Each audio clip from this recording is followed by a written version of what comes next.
इथे दादा होते तर मी म्हणत होतो दादा ऐकतायत. आता तुम्ही तिघे जरा ऐका तरी. देणार काहीच नाही तुम्ही आम्हाला, पण किमान ऐकल्याचं समाधान. ऐका, ते तुमच्या इच्छेच्या. काय झालं? बेरोजगारीवर मात करण्यासाठी राज्य सरकारनं मुख्यमंत्री युवा प्रशिक्षण योजना, महाराष्ट्र स्टार्टअप आणि नाविन्यता धोरण 2025, महिला समृद्धी योजना, मुख्यमंत्री फेलोशिप प्रोग्राम अशा काही योजना राबवण्यास सुरुवात केली. अध्यक्ष महोदय, या योजनांचं आज काय भवितव्य आहे? या योजनांचं आज काय अस्तित्व आहे? या योजना आता मंत्री महोदय, मगाचपासून इथे दादा होते तर मी म्हणत होतो दादा ऐकतायत. आता तुम्ही तिघे जरा ऐका तरी. देणार काहीच नाही तुम्ही आम्हाला, पण किमान ऐकल्याचं समाधान.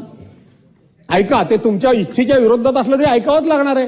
3 वक्त्यांची भाषणं आम्ही ते शांतपणे ऐकली, काही बोललो नाही. बोलून काय फायदा नाही. आमचं ऐका जरा प्लीज, तेवढं काही करू नका. मी त्रोता त्रास तुम्हाला देत नाही काहीतरी करा म्हणून, पण ऐका. आणि म्हणून आपण ह्या सगळ्या योजना काढल्या. आज त्या योजनांची परिस्थिती काय आहे?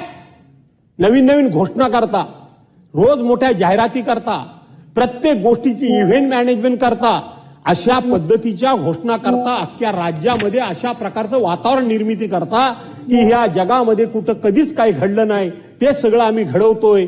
अशा प्रकारच्या योजनांचा इव्हेंट मॅनेजमेंट, इव्हेंट करण्याचं काम तुम्ही करता. विधानसभेच्या निवडणुकीमध्ये